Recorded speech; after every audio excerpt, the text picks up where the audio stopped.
annual conference webinar on labor today. We have 3 very interesting papers today. First, let me introduce myself. I'm Jacqueline Waba, and I will be discussing the papers today and also chairing this session.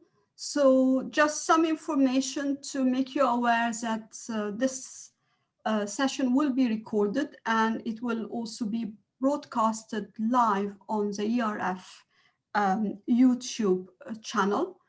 And there will be also a link in the chat to the recording, but just to be aware that everything will be recorded and obviously afterwards also will be available.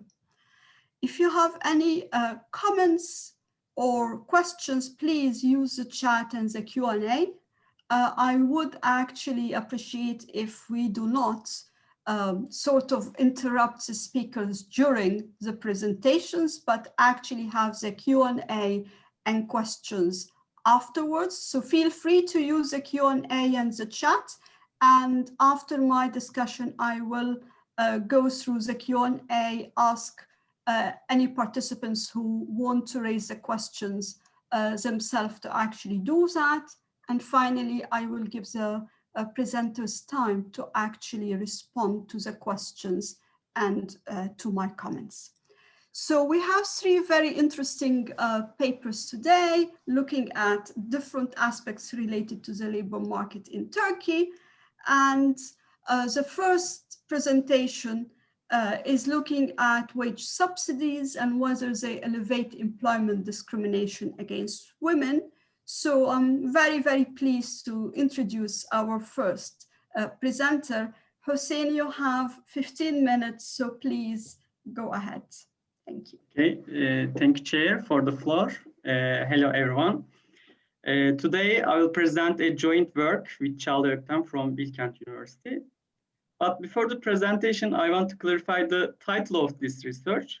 The professors that I got feedback about this paper, they all said that discrimination is a powerful term to use because there is not enough evidence that there exists gender discrimination. So we took their advice so that we changed the title as the impact of wage subsidies on the gender division of labor. Okay, but even though we changed the title, this will not change our estimation strategy because we formally define employment gender discrimination as the share of women in the newly hired workers. Okay, so within the same framework, we can continue our research. Okay, so after the clarification of the title, we can start with the outline of the presentation. Okay, this is the overview of the presentation. First, I will motivate our research and define gender division of labor and the main underlying forces of women labor supply. Then I will go through the main employment incentives in Turkey. Then I will state the central question of this research. Next, I will talk about the data that we used and how we chose our model. After presenting our results, I will sum up the presentation. Okay. So the gender division of labor refers to the way the work is divided among women and men within the society. And this division contains supply side and demand side forces.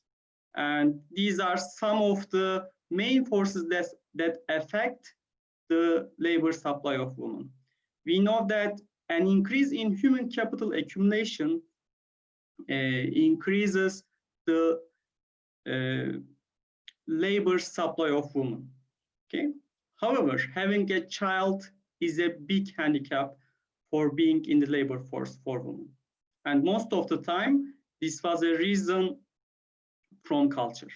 Within the society, some of the duties are supposed to be done by women. For example, raising a child. Okay. But on the demand side, which is the focus of this analysis, firms recruit based on ethnicity and gender. Okay. So let me show the employment rates in OECD countries at the level of 2008 figures. As you see, Turkey had the lowest employment ratio for women in OECD countries, and still it is the lowest ratio. However, for men, this was not the case. So we can say that there is a stubborn fact that there exists a gender difference in Turkey, meaning that the gender division of labor is not uniform in Turkey. So this was the starting point of our research. Okay. We also calculate the total employment shares in Turkey for the period 2004 and 2013. As you see in the formal sector, the shares of women is so low. It is about 9% in 2004 and increases to 14% in 2013. Even though there is an improvement, the division of labor is still dispersed. We also look at the gender division of labor in the informal sector. As you see, women have some sort of power in the informal sector. And the shares of women increases through the period because both young workers leave this sector and the supply of women increases in the informal sector. Okay. In 2008, the Turkish government initiated an active labor program that favors women and young men under age 30. And after these incentives, in 2011, a new incentive program was introduced. But this time, some of the men were also included. But still, women and young men are promoted more than adult men. So this is why we consider the period after 2008 as an incentive period that favors women and young men.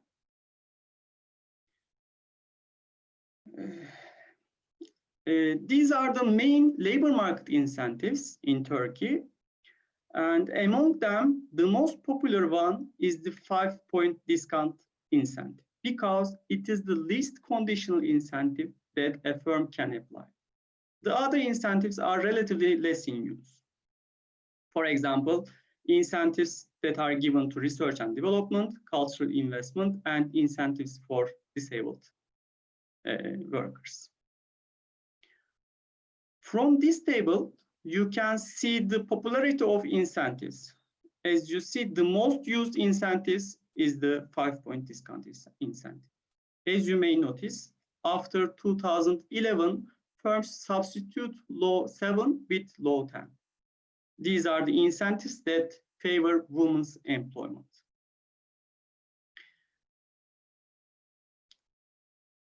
In this research, we aim to investigate the issue of gender division of labor in Turkey. And to do so, we will compare the pre- and post-policy period to determine the size of the policy effect. In this paper, we used the Turkish Household Labor Force Survey micro-level data set, which is a well-known cross-sectional data. And it provides us individuals' characteristics such as gender, education level, and age. And also it provides current and past employment activities. Using the micro-level data, we calculated the gender division of labor among the newly hired workers. As you may remember, the shares of women in the total employment are low, but here the gender differences can be noticed more evident. Women cannot get enough share from the new jobs, meaning that even though women enter to the market, they cannot be employed in the formal sector. In the informal sector, the share of women in the newly hired workers is relatively higher compared to the formal sector. And we think that this may be a reason of network effect. What I mean with the network effect, the share of women is also relatively higher in the informal sector. So this is why we also control the share of women in a particular job in our estimation strategy. When we look at the literature related to our research, we observed that studies analyzing the effect of employment subsidies perform a defensive method. I do not have time to explain these studies in detail, but I can say that they all reach a similar result. They find that subsidies somehow increase the employability of the targeted individuals, especially women in the formal sector. Okay? But the problem in these studies is the following. They all consider adult men as a control group. However, using a man as a control group is problematic. Let me explain why this is the case. Okay. Let me assume that men and women are inputs in production. Due to the subsidy, it becomes cheaper to employ women. And substitution effect implies that firms should substitute women for men. There is also a scale effect that results in firms should increase both units.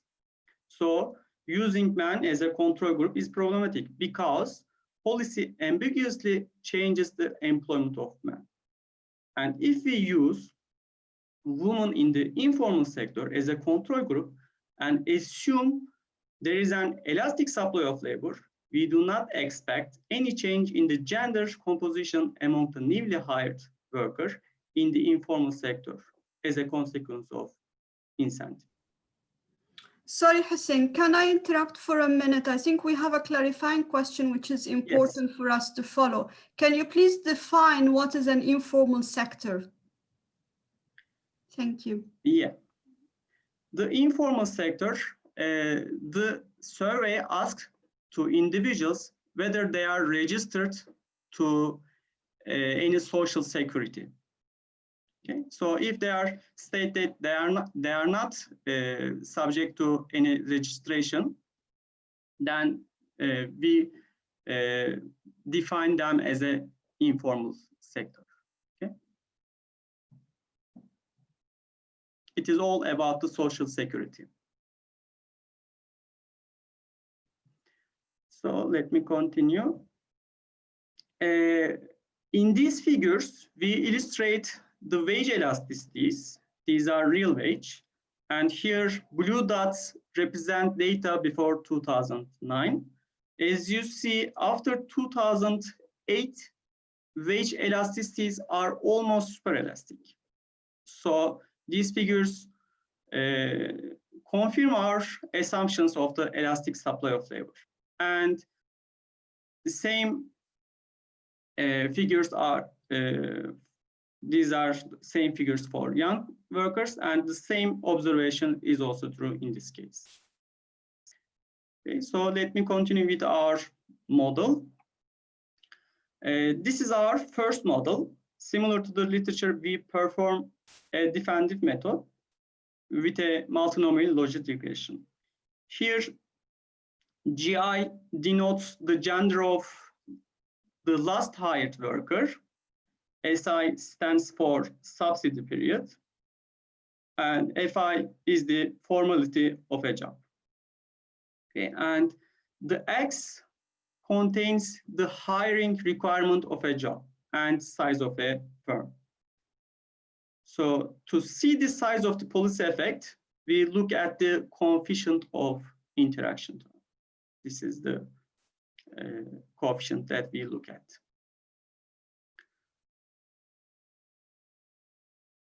In our second model, we also control for occupation-specific unobserved factors. Here, O is the occupation dummies. Again, this is the interaction term that shows the policy effect. Okay. In the last model, we go one step further and perform a difference in differences in differences methodology. Again, we look at now the triple interaction term to see the policy effect. Okay. So before looking the model results, I want to show you a simple version of defensive model.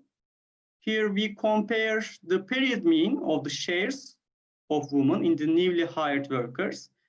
As you see, this is the number. This is the result of the defensive, simple defensive. As you see, it is actually not a significant number. Plus, there is no effect of subsidies on the gender of division. But again, here we do not control any characteristics of a job plus effort. Okay. So now we can look at the results. For each model, we present two results. Okay. In the first column, we include every independent variables we have, but in the second column, we only exclude location dummies. Okay. And as you see, we found that the incentives increase the share of women in the newly hired workers about 1.1% and 1.3%. Okay.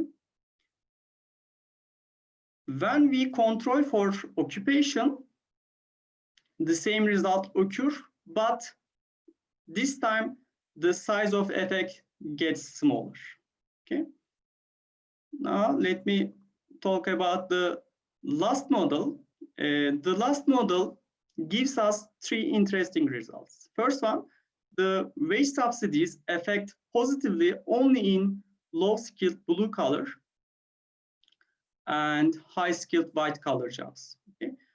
Note that here the reference group is the blue-collar, low-skilled blue-collar jobs. Okay. And these subsidies have no effect on the gender division of labor in low-skilled white-collar jobs. And again, there exists a negative effect on women's share in high-skilled blue-collar jobs. Okay, meaning that subsidies have a significant effect in the services sector, but which is a relatively less productive compared to the industry sector. Okay. So let me wrap up the presentation. We have shown that we have shown a statistically significant effect of wage subsidies on the gender division of labor, but it can be argued that it is rather low, and the subsidies that favor women have an impact on the gender division of labor, especially in the low-skilled blue-collar and high-skilled white-collar jobs. We can say that our results seems to be parallel with the existing literature, and as a consequence of subsidies, women have more opportunities to be employed in the formal sector. Okay, so thank you for listening. I'm looking forward to hear your comment and feedback.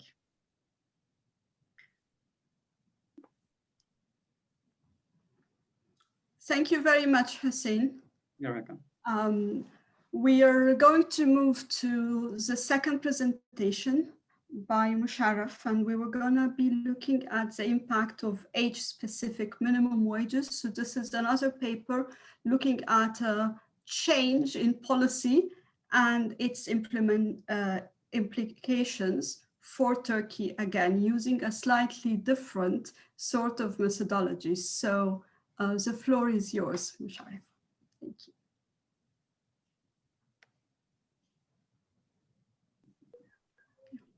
Thank you for having me. Today, I'm going to present our joint paper, The Impact of Age-Specific Minimum Wage Policies on Youth Employment and Education, with my co-authors Meltem Dayıoğlu, Tayfur, and Semih Tümen. This is a brief outline of my presentation. I start with our motivation, with a specific emphasis on our contributions to the literature. Then very briefly mentioning about the related literature, I will present the institutional setup in the country of interest. Afterwards, I introduce my data and identification strategy. Then I conclude by presenting our empirical results. Okay, youth are disproportionately represented among unemployed.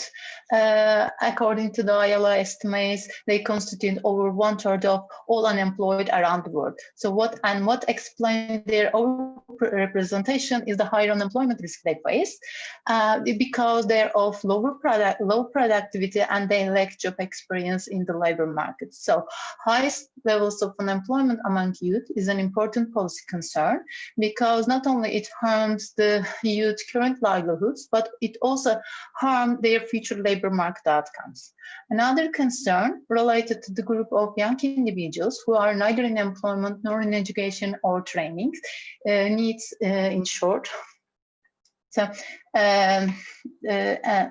non-employment, because non-employment out of schools means loss of labor market experience, as well as higher likelihood of adverse behavior like involvement in crime or drugs, etc. So facilitating a smooth transition from school to work is an important policy objective for many governments around the world. And yeah, among the measures, sub-minimum wage, what are called as youth minimum wage, are used in many countries. And the sub-minimum wage are justified on the ground that young workers lack job experience and they're of low productivity compared the adults, and they have to receive on-the-job training for which employers need to compensate. However, sub-minimum wage include age-based discrimination of wage, and age should be determined not on the basis, and wage should be determined not on the basis of age, but on the basis of productivity. Besides, setting higher minimum wage may increase the opportunity cost of opportunity cost of schooling in theory. Higher wage can reduce their chances in the labor market in finding a job, so that foregone wage may fall instead and increasing school participation. This is why we aim to analyze the effects of youth minimum wage on labor market and schooling outcomes of young males in Turkey. We are analyzing its impact on employment, unemployment, and labor force participation. These are actually typical in many studies on minimum wage. However, we also asked whether a higher minimum wage attracts young individuals, thereby leading them to leave school in the hope of finding a job? Or does it lead young individuals to enroll more in school? Because this question is not answered easily, and it's not commonly scrutinized by the empirical literature. So it is an important question we try to answer in that study.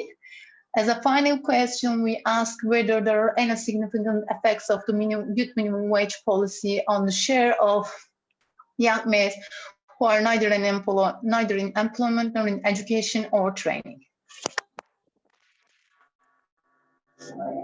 Our contribution to the literature is twofold. First of all, the empirical literature on the effect of the sub-minimum wage on youth are concentrated on developed countries, and the available evidence on several outcomes is mixed. On the other hand, the impact of the minimum wage in developing countries can be different. Due to high levels of informality and non-compliance, minimum wage cannot affect a significant portion of the economy in developing countries. On the other hand, it's also known that some spillover exists. In these countries, minimum wage can act as a reference price in the wage setting process, so it can affect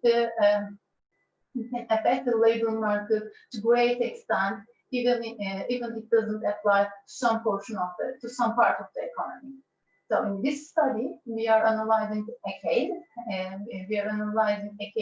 from a developing country, which is Turkey, where the prevalence of work among teenagers is high and informality is quite high among users. So it is important to answer how the youth minimum wage affects young individuals in such a country. Finally, studies on analyzing the minimum wage effects or the minimum wage effects on youth mainly focus on the labor market outcome, with less emphasis on education and needs.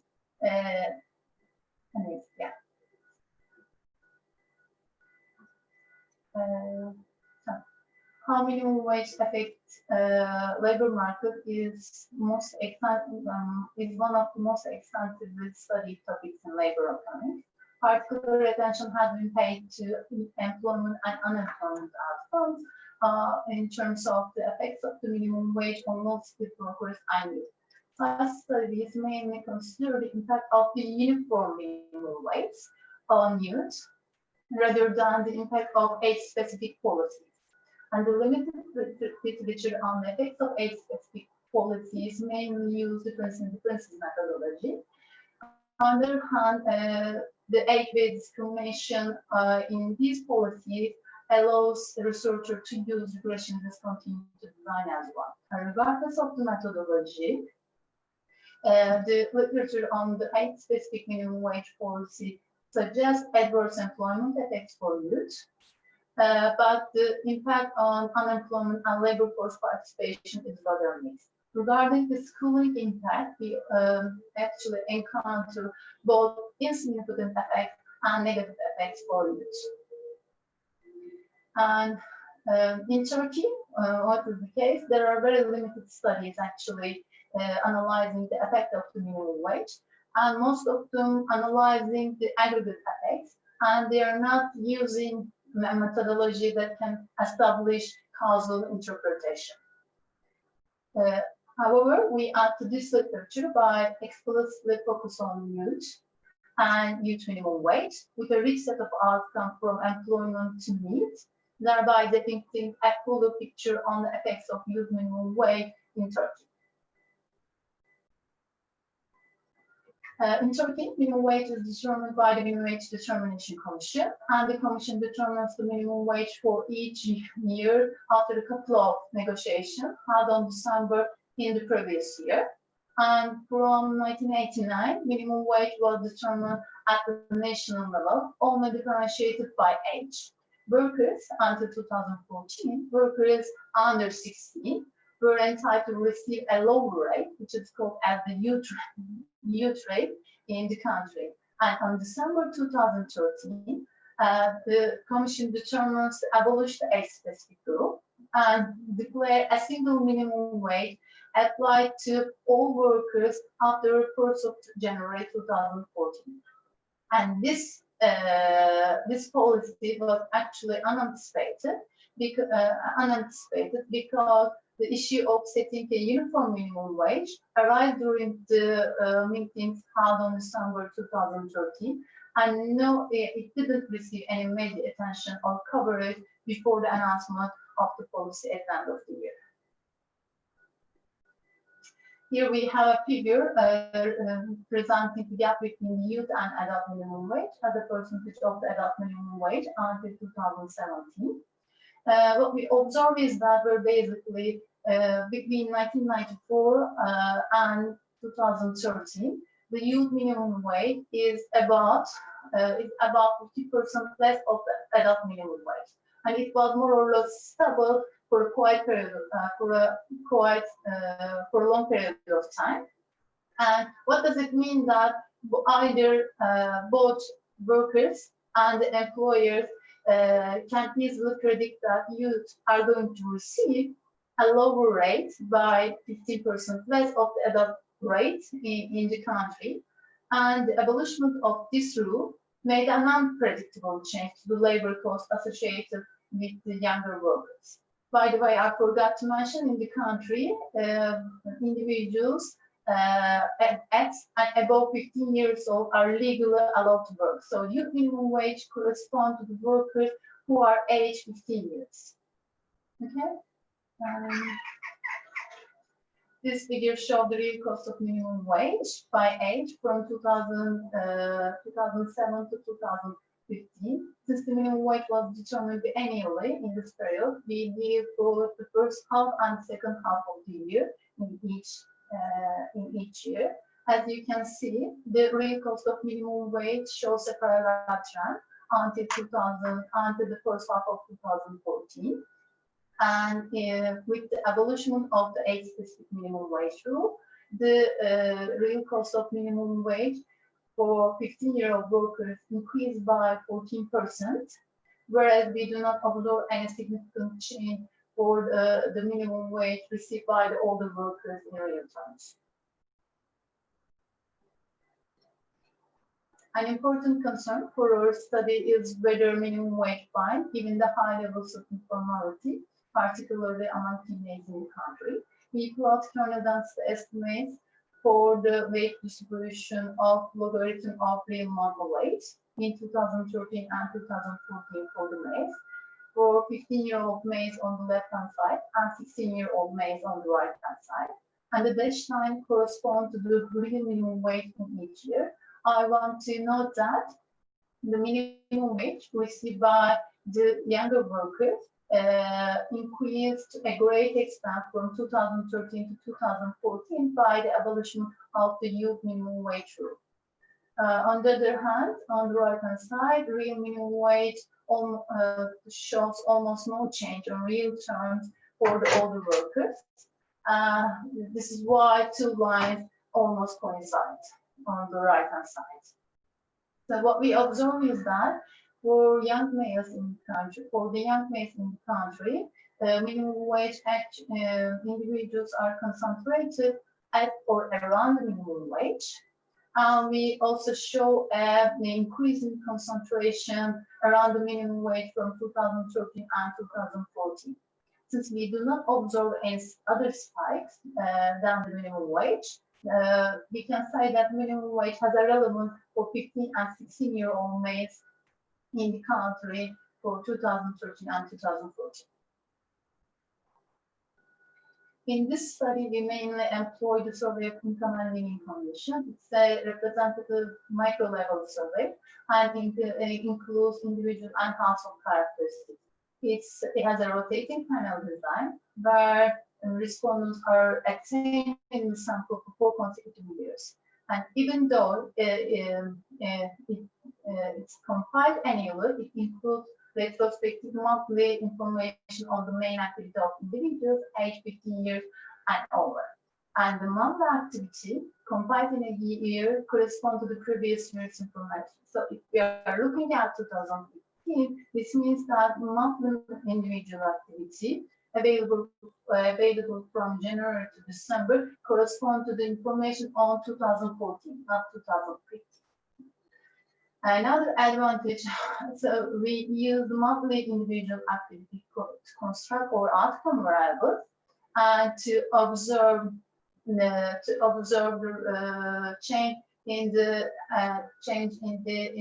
activity status of individuals over a 12-month period in each year. Another advantage of this data is that we have month of birth and year of birth information, so that we can construct age in months. This is a key variable for our methodology, and by using this information, we can observe the change in the status of a youth as he turns 16. We mainly use 2012-2015 base of the research, and 2014 and 2016 way for the placebo. We focus our study to 15 to 16 years old males, because we know that individuals under 15 cannot legally work.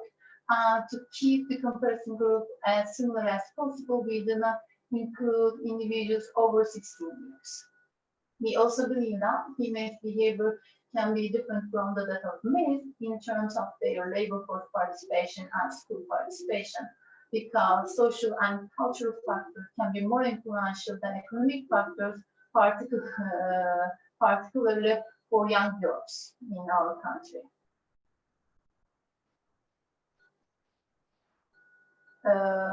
This table presents several statistics of males aged 15 and 16 years old. In the first two columns, we have statistics for year 2013, in which the youth minimum wage applies. In the next two columns, we present the same statistics for 2014, after the abolition of the youth minimum wage rule.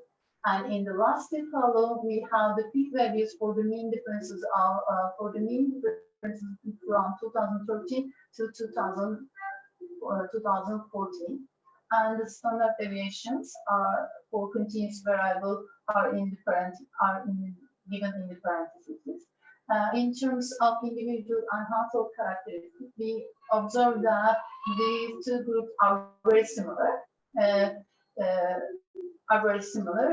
For instance, they completed 7.6 years of schooling, and the majority of them self-report to be in good health. They live in a household size a bit almost 4 persons, and the household has almost 6 years of education. On the other hand, in terms of the outcome variables of interest, we observed that in 2013, 15-year-old male, 8% of 15-year-old male enrolled in school, whereas 7% of 16-year-old male enrolled in school. On the other hand, a higher proportion of 16-year-old males are in the labor force, and we observe a higher rate for employment and unemployment for the older group. When we come to 2014, we observe an increase in the school enrollment rate for 15-year-old and a decline in employment rate for the same group. But we do not observe parallel change for the males of 16 years old. We developed 2 models in our study based on the RD design, regression discontinuity design. Regression discontinuity can be used to evaluate a policy for a program as long as subjects are treated under the policy if their value of a known variable, which is called as rating variable, is under or above a known cutoff value. The idea is basically that individuals just below and just above the age cutoff are good comparisons enough to detect the treatment effect as if they are randomly allocated around the cutoff value. In our case, we know that prior to 2014, minimum wage was determined based on age. So we can use age as the rating variable with 16 years old as the cutoff. In that case, our treatment dummy is D. Here it's a deterministic function of the age, and it takes 1 if an individual is above 16 years old. Our outcome variables Y can take 2 values, and the treatment effect basically is the difference of Y1 and Y0. But the problem is that we cannot observe Y1 and Y0 at the same time, because the person can be either under 16 or 16 and above, 16 or above, but cannot be both at the same time. However, RD design enables us to evaluate this effect by comparing the average outcome of individuals just under and just above the age cutoff, which is 16, and under certain continuity and smoothness assumptions in the close vicinity of the age threshold. Beta 1 will be our coefficient of interest, will be our treatment effect. The second model we use in this study is called as difference in discontinuities, within this in short. The abolition of the age-specific rule in 2014 provides a unique opportunity to assess its impact on 15-year-old males. In that, the idea is very similar to difference in differences, but in that case, we are taking the difference of the discontinuities. So our treatment variable in that case is T. T is defined in a different manner because individuals under 15-year-old in that case is being treated. Our outcome variables can take 4 values: 2 for the post period, 2 for the pre-post period, and the difference of the discontinuities in post-post period and in pre-post period will be the treatment effect. Here is our regression equation for within this model, and it's very similar to difference in differences. We have an interaction term of the treatment dummy and the post-treatment dummy, and our variable of our coefficient of interest is alpha 2 in that case. It's very similar to the DID design actually. Now we start by presenting suggested visual evidence on how outcome variables evolve with age. Age is available in months, and we center age at 16 years old. meaning that any point on each side of the cutoff presents the distance in months to the 16-year-old threshold. So we have employment rate on the left-hand side and unemployment rate on the right-hand side. We can see that the probability of employment increases with age, but it registers a sharp drop at the threshold, at the cutoff value. What does it mean that? What does it mean that when individuals turn 16 and they get entitled to receive a higher amount of minimum pay, their employment probability falls. And the amount and magnitude of this drop is about 4 percentage points, which is significant in that case.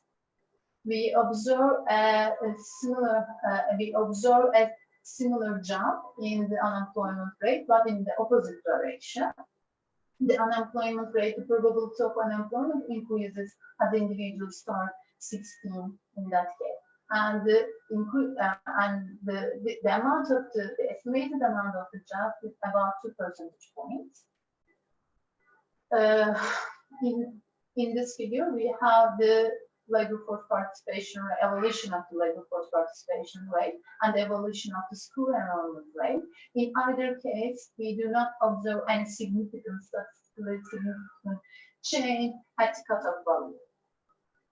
As a final outcome variable, we analyze how the proportion of youth who are neither in employment nor in education or training. We observe a significant increase, a significant jump by about 3 percentage points in the, at the cutoff value. Now I'm going to present the results of our regression estimates. I start with the RD model, whose results are presented in this table from column 1 to column 5. In panel A, I present the results of the local linear regression. We use optimal computed bandwidths. In the first part, we use mean square error optimal bandwidths, and in the second part, we use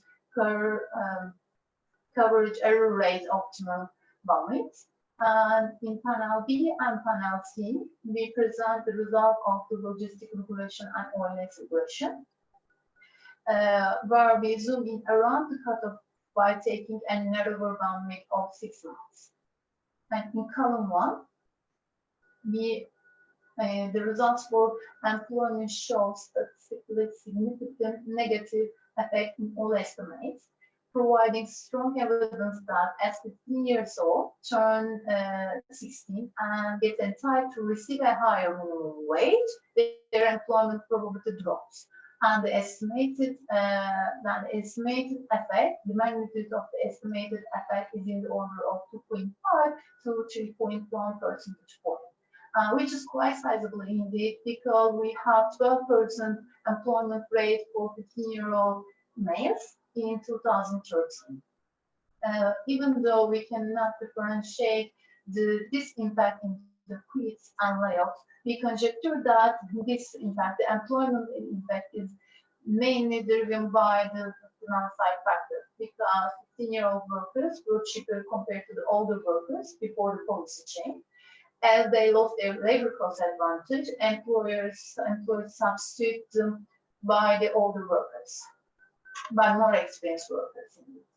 And column 2 presents the estimation results for unemployment, which is positive and statistically significant in all specifications, with the effect size change from 1.9 to 2.2 percentage points. Considering 7% unemployment rate in 2013, the estimated magnitude corresponds about 30% increase in unemployment, and it's quite high. It is not unpredicted, because we know that we believe that indeed in that case some of the young workers were replaced by the older workers. They become out of work, and some of them can look for a job because they become 16, and they can entitle to receive a higher pay in the labor market. So they start to look for a job. And the effect of the youth minimum wage policy on labor force participation is negative, but not statistically significant in all specifications. Similarly, we do not detect any significant effect in terms of the school enrollment, except one specification. But this impact, the estimated impact in that case is 1.4 percentage points. But this is not indeed very significant when we compare to 7-8% of enrollment rate in 2013. As a final outcome, we can see that the impact of the youth minimum wage on the proportion of need is positive and statistically significant, and this result is consistent with the decline in employment and increase in unemployment, because need also cover unemployed individuals by definition. Here is the results, estimation results of within this model.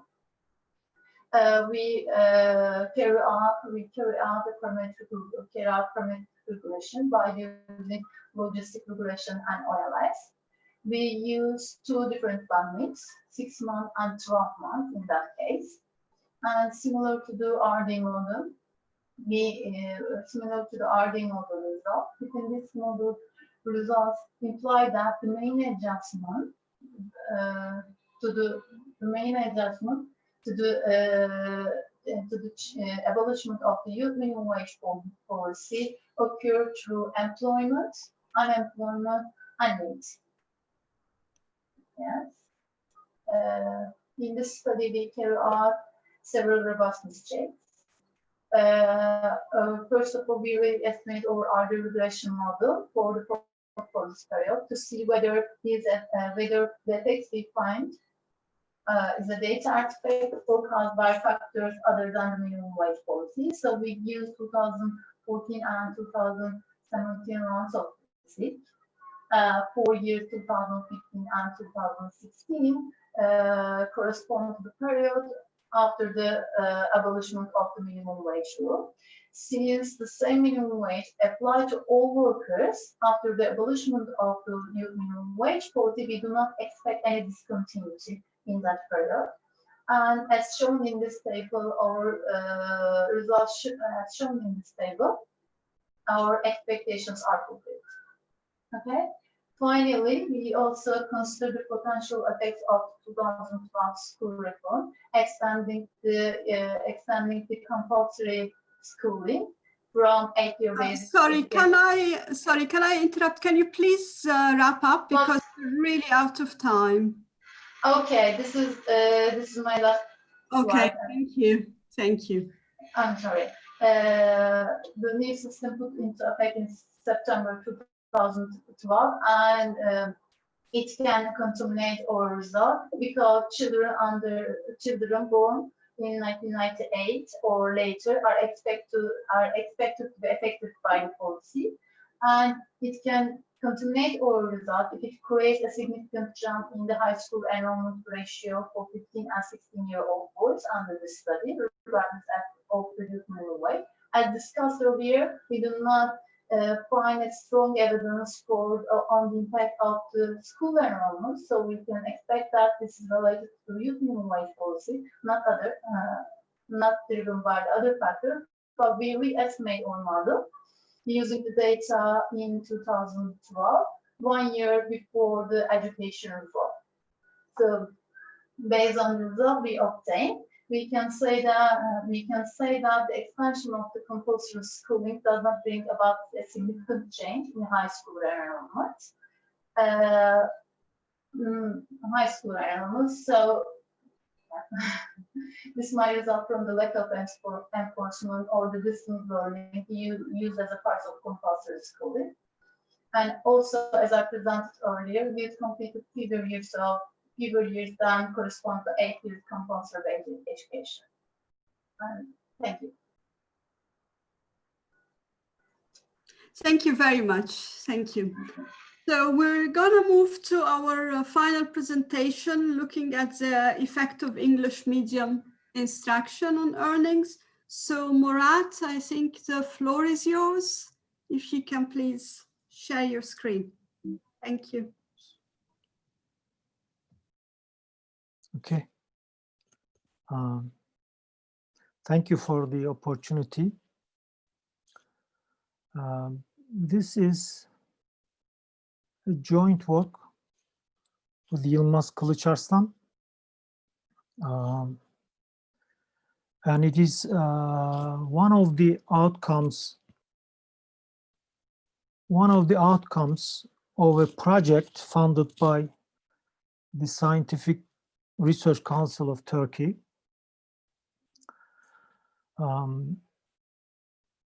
My presentation is gonna be rather short. Actually, we have a simple, clear research question. We're looking at the effect of English medium instruction in universities on wages, basically. That is our research question.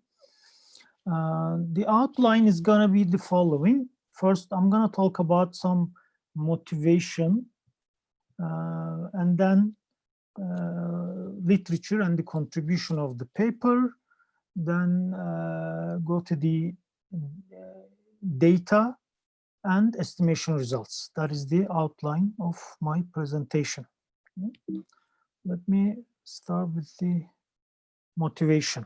Okay. So the medium of instructional language is always controversial in non-English speaking countries, whether they're developed countries or developing countries. There are different sides of the issue. A couple of them are the following. For universities, for example, in Turkey, English medium instruction in universities is seen as a mechanism to attract more able students. So it is a competition tool among universities. And for individuals, it is a key to better labor market outcomes, for better career opportunities. And on the other hand, there are obviously people opposing English medium instruction. For educators, for example, English medium instruction hampers learning in high schools or universities. There are findings of the research, especially in the field of education. Another aspect is that they argue English medium instruction in universities or high schools is detrimental to native language and culture. So it is, in that sense, a political issue as well. And there are other research findings showing there is some effects of English medium instruction on inequalities. They say it is one of the mechanisms that widens inequalities in developing countries, because usually in developing countries, these English, the university programs, undergraduate programs offered in English are in reach of mostly advantaged groups. So that is the mechanism, arguably, that widens inequalities. So it is a controversial issue in other countries as well as Turkey. Okay? But among all those arguments, we focus on the effect of English medium instruction on individual outcomes. So we're not really interested in this paper in political issues or learning issues, etc. So we're going to focus on the individual effects of English medium instruction on individuals in the labor market. So our research question is, does English medium instruction in higher education increase wages in the labor market? So when we look at the literature on this English, well, there is a large literature on the language premium, okay? The effect of language on various labor market outcomes. In the literature on developed countries usually looks at the English language premium from the perspective of immigrants in English-speaking countries. Okay? So this is a totally different issue. Most of the literature looks at that part of the issue, and the other part asks, what is the value of English as a foreign language? Okay? There are a couple of papers. For example, Levinson, 2004, for South Africa, and Munche and Rosenweg, 2006, for India, Lang and Sinever, 2006, for Israel. So these studies look at actually English language premium in non-English speaking countries. Okay? They are not related to language of instruction.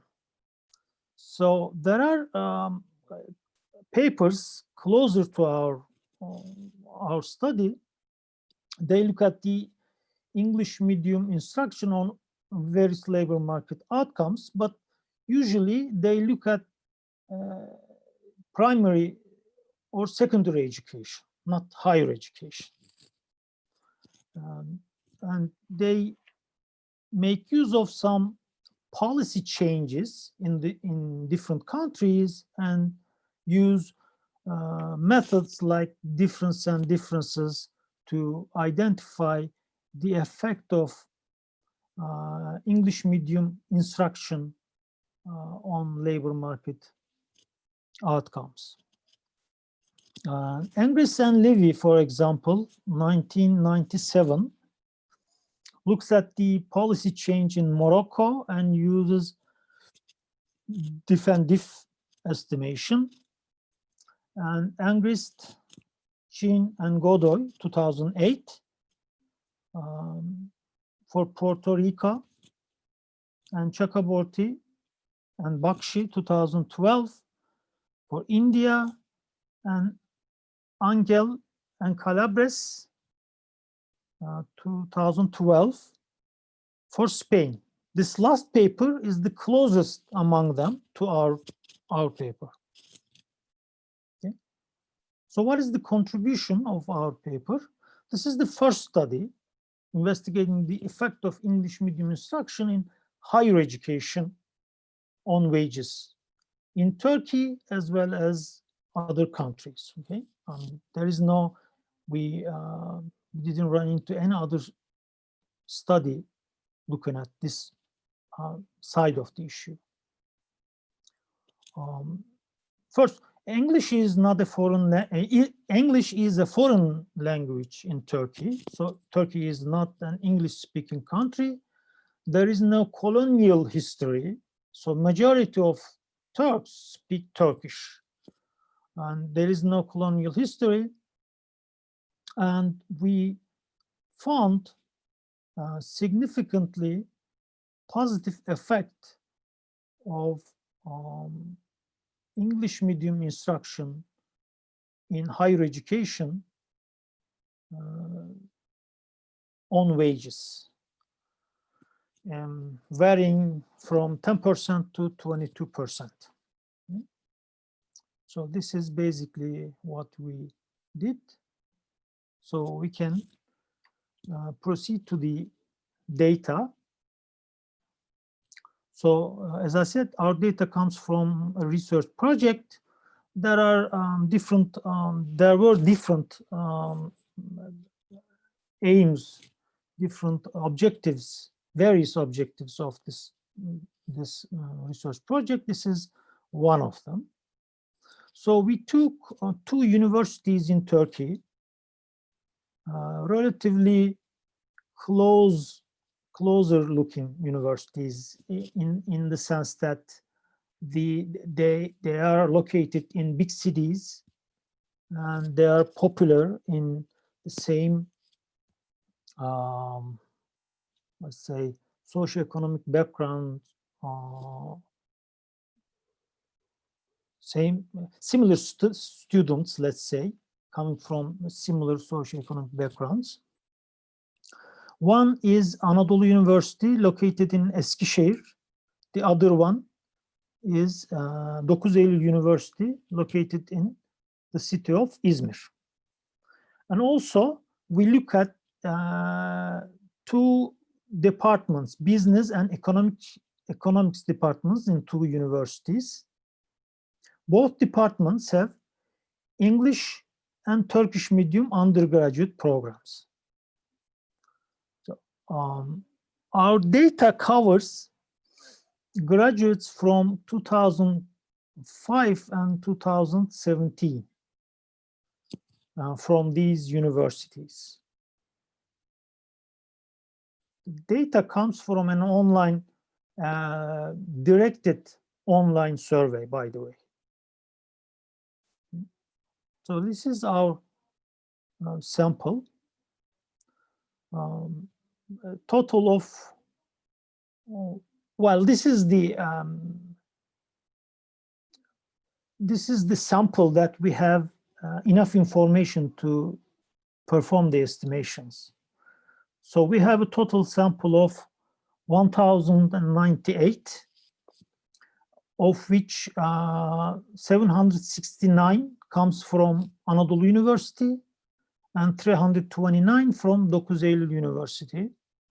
As I said before, both departments have economics and business departments, both universities, and English and Turkish medium programs. So this is okay. These are some descriptives about our data. I'm just skipping this part. Okay.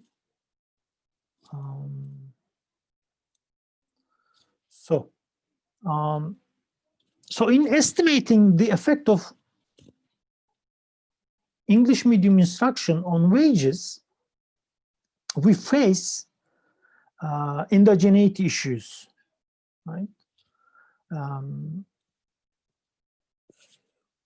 Because students in those programs are not randomly assigned, right? So they are actually self-selected, those programs. In Turkey, all high school students take a nationwide exam, and according to their exam scores and their preferences, they are assigned to programs they, they choose. Obviously, if your score is not high enough, you cannot be located to a department that you want. Usually, when we look at those exam scores, English medium programs require higher scores than Turkish medium programs. Same let's say, 2 economics program in the same university. One is in Turkish, the other one is in English. To get into this English medium program, you need to get higher exam score. So those students have different backgrounds in English medium programs and Turkish medium programs. One of the differences is their high schools. So this table shows us various types of high schools in Turkey and their share in our sample. This, for example, there are this vocational schools and Anadolu social and social science high schools. As you see, there are important and significant differences between Turkish medium programs and English medium programs. And also, they have differences in their parents' education. This table shows us fathers and mothers' education in Turkish medium and English medium programs. When we look at this table, we immediately see that in English medium program, the share of students whose father is university graduate is higher than Turkish medium program. And it is also true for mother's education when we look at this part here. Okay, so basically what I'm trying to say is that they're coming from different family backgrounds and education backgrounds. So they are not comparable in this sense. Okay, so we have an indigeneity issue. This is the raw differences between Turkish medium programs, Turkish and English business and economics programs here. Earnings, log earnings, and GPA scores, employment, they're all significantly different. And also, yeah, but there is no significant differences among two group of students in terms of gender, age, and marital status. Okay. So let me go into the estimation. So this is our Bayes model. We use as the dependent variable logarithm of wages. These are monthly salaries, actually, monthly earnings. Okay. And this treatment dummy takes 1 if the student is graduated from an English medium program and 0 otherwise. And this X matrix variable vector includes all the control variables. This is the Bayes equation that we use on our estimations. Okay. Let me present you first our OLS estimates. This is the result of our OLS estimates. In all estimations, we use region dummies.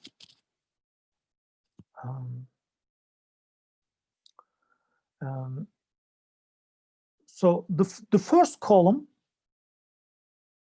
first estimation, first model, doesn't include any firm variable, occupation variable, or parent variable. Okay? And in the second model, we put father's education and mother's education into the model. Both of them are categoric variables, by the way, dummies, not continuous variables. In the third model, we put a firm size and occupation of these students. Those are also categoric variables. And in the last model, we put all of them. In all models, we see positive and significant effect of English medium instruction on wages. We also look at the heterogeneous effects of English medium instruction in gender and school dimensions, but we didn't find any, so I didn't report them here on this table. Sorry, Murad, can I please ask you to speed Okay. up, please, because of this is time, to have okay. a time for discussion, please. So if you can please wrap up in one or 2 minutes maximum, I'd appreciate it. Thank you. All right. All right. So we have positive effect. And what about selection? We assumed that we have observable selection as opposed to unobservable selection. By observable selection, I'm using Woolridge's terminology here. By observable selection, we assume that conditional on the variables included in the model, our variable of interest is independent of error term. Okay? So it is identified there. And we performed a couple of different estimations. The first one is our regression adjustment estimation, and inverse probability weighting estimation, propensity score matching, and nearest neighbor matching. And all of them give us a significant effect of English medium instruction and comparable ranges of the effect. And also there is also this sample selection problem, because we were looking at wages, and in our sample we can observe only the wages of employed students or employed graduates, let's say. So that is our standard sample selection problem. To see if there is important effect of sample selection, here we use Heckman correction model using full information maximum likelihood. And in this model also we observe positive and significant effect of English medium instruction. And I think that's all. Thank you very much for your patience. Thank you very much. Really appreciate it. Thank you.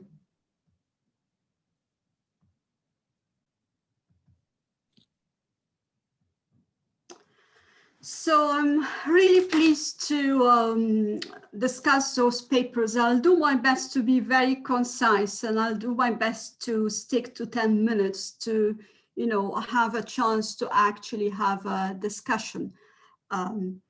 So I will discuss each paper in turn, given the orders they were presented. So going back to the first paper, this was a paper which was looking at the employment effects of this employment subsidy programs, especially on women, whether we call it discrimination or, gender division labor. I think we can discuss this in debate. But basically, this was a paper which found that the subsidy programs decrease the sort of the gap rather than discrimination between, men and women. So I would like to discuss general comments and specific ones as well. So first, I would like to highlight one issue which is really fundamental for this paper, which I'm not quite sure it came across in the presentation as much as it came across in the actual paper, So this paper is basically relying on a difference in difference estimation. And we know that for a for a difference in difference to work, you really need to choose a good control group. So the choice of control group here is really important because previous papers have used another control group and found different results. So the previous papers have used men as a control group and they found no effect. So in this paper, the authors decided to, rather than use men as a control group, to use women, and women in the informal sector, or women in informal employment, which is probably a better way of describing it, as a good control group. Or this is what they claim to be a good control group. And here I want to sort of ask a number of questions. So this assumption really hinges, or this control group hinges on an assumption that you have an elastic labor supply. So you have women sitting at home and waiting, right, to actually join the labor market. And it's because of the subsidies that they decide to actually join or not. And the other thing is that any changes which happens to the subsidy, or because of the subsidy, will have no impact on wages in the informal sector. I think that both of them are very strong assumptions, which if you want to actually use, you need to show that this is the case, because otherwise your control group is also problematic. So, at least we need to show that if you're claiming that the labor supply is elastic, the total employment has increased afterwards. So this is my first point about the design. My second point, and it's a big issue here because you're looking at a particular program incentive, right? You're looking at a particular law, which is Law 447, Provisional Article 7. However, we know, based on this table here, that at the same time, there were so many different other incentives and programs. You claim that Law 447 is the one which has affected a lot, but actually, in my opinion, the top one, which is the Law 5510, which might have impacted actually informality and informal employment, and therefore your control group. So in a way, I'm really concerned that what you are observing here is not, the impact of the subsidy, but it might be the total impact of several programs which are operating at the same time. So bigger picture questions. I'm left, you find out that there is a difference of between 1% and 3. And I wonder, to what extent, whether the subsidy incentive program is actually effective or not. And if I want to use the previous language, what is the most effective sort of scheme to reduce gender discrimination or gender inequality? You claim that it's a too costly program, and I didn't know why, you claim that it is too costly. Maybe because, compared to the benefits, it's so small. A couple of very quick questions. What are the long-term impacts of this subsidy? What happened to women's wages in the formal and informal sector? Very interesting paper, but I think, a number of questions I think need to be clarified to make it a little bit more convincing. So moving on to the second presentation and looking at the impact of the age-specific minimum wages. So this is a paper which looks at a very specific policy change, which basically was that the 15 years old had a different minimum wage to other workers. So there was a change in the law, and this has actually led to a decline in the probability of employment of 15 years old in particular. So here I will start with the bigger picture. I was left wondering, what was the policy aims of removing this minimum wage or the lower minimum wage for the 15 years old, and whether actually the policy was successful in, achieving its aim. So did it really increase education, and reduce work of the 15 years old? Was this what, the policy was aiming to do? I was left sort of wondering what was the main idea behind the policy and whether it was achieved. One obvious thing, especially in the case of Turkey, and especially for 15 years old, 16 years old, is the whole, what is happening in education and in the labor market in terms of refugees and in terms of competition between refugees or Syrians and Turkish. Was there any impact regarding education choices, which has nothing to do whatsoever with the policy? My second question is about, so minimum wages, they only work when they're binding. And my question here is to what extent the minimum wages are binding, because at the same time, I think, there are arguments in the paper that basically minimum wages also affect wages in the informal sector. And I wasn't quite sure to what extent the minimum wages are binding given the huge size of informality, right? So this was another question. A number of things so I really like the design, I like the implementation of what you have done, but I was left thinking about the mechanisms and what is happening. So I was, my first question was, do we actually observe that, so employers hire a 15-year-old, once this individual becomes 15 years and 11 months, they fire them because they don't want to, pay a higher wage. Is this the case before and after? So this might be one mechanism. The other mechanism is that if we really want to see what is happening, we shouldn't be looking at stocks, but at new hires. So how many people were newly hired after the policy and before the policy? And then the other big question is whether actually there are substitution or trade-offs between quantities and prices. So basically what is happening here is that there might be a substitution or trade-off between hours and wages of formal and informal employment after compared to before. So those are all sort of questions which I think would help us to really sort of understand the overall impact of the policy. Thank you very much. I think, again, a very interesting paper. Finally, the third paper, which is looking at the English premium. As we've heard, this is based on an online survey, which was conducted in 2017-18. And as you've seen, there are several models which are estimated, and not surprising, we find that, there is a premium for, the English language. So I have, again, a number of questions, and my first set of questions relate to the sample. So to what extent those who, this is an online survey.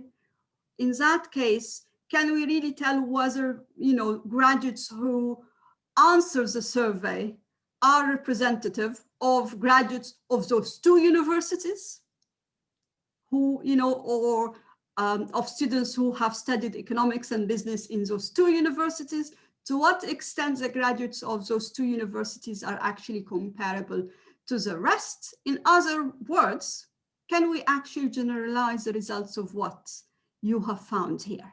Or is this very specific to a very specific discipline in a very specific university? And again, to what extent, and I think this would help in the paper a little bit, sort of comparing the two universities in terms of every respect, other than just the language of instruction.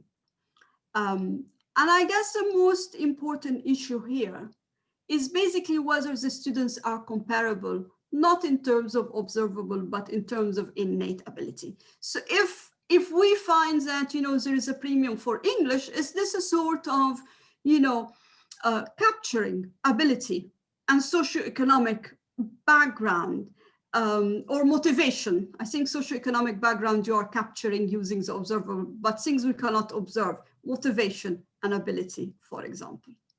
So you use several models, you conduct several estimations. I don't think that any of the estimations are telling us anything more than probably what we get in the OLS, because it's not able to capture really the sort of unobservable selection.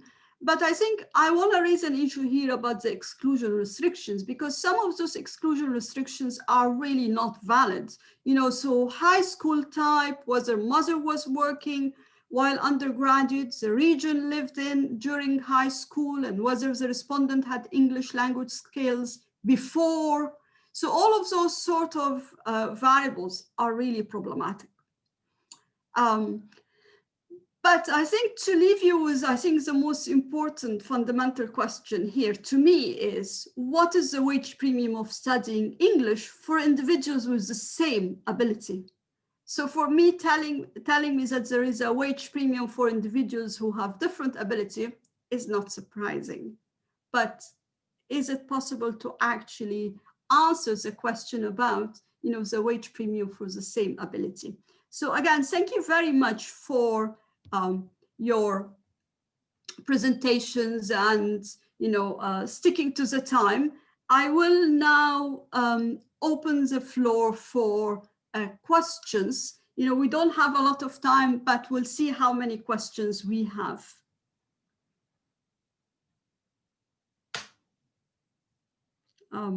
I think all the previous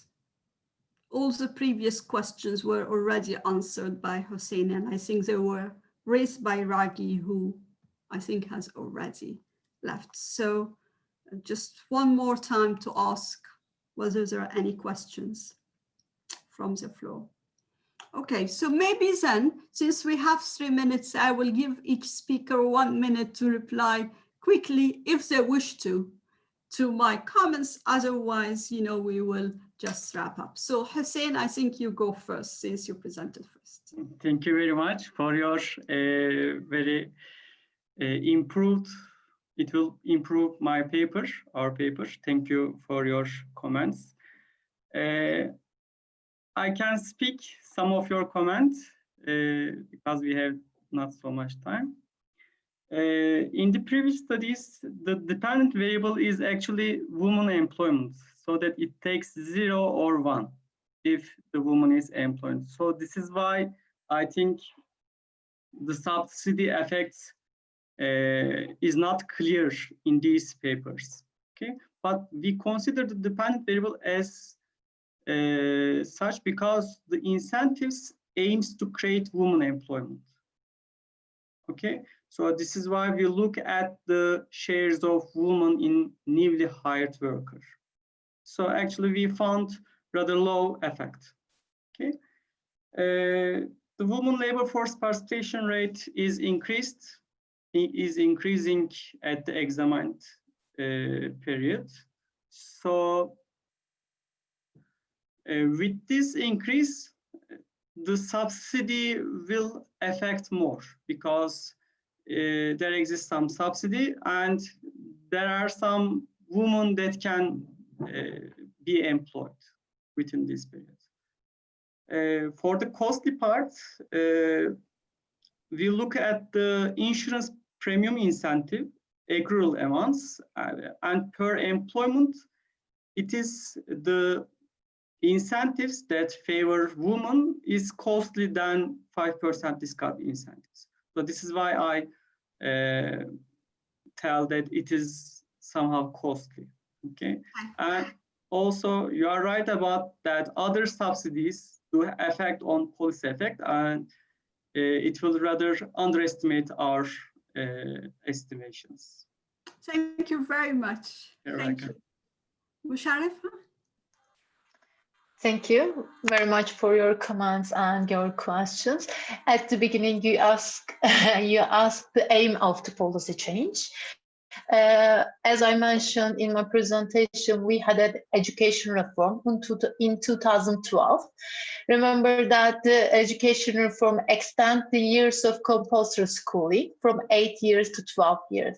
So 15 to 17-year-old boys actually should be in school according to the education policy. So in 2013, the Commission determined to abolish the age-specific minimum wage rule because it is believed that it is their employment.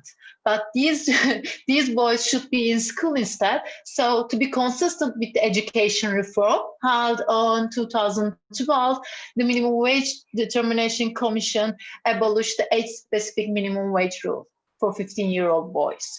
So it was the aim of the policy, and as we see, they were right to their expectation. This policy actually, is the employment of 15-year-old boys. But we do not find any significant effect in terms of keeping these individuals at school.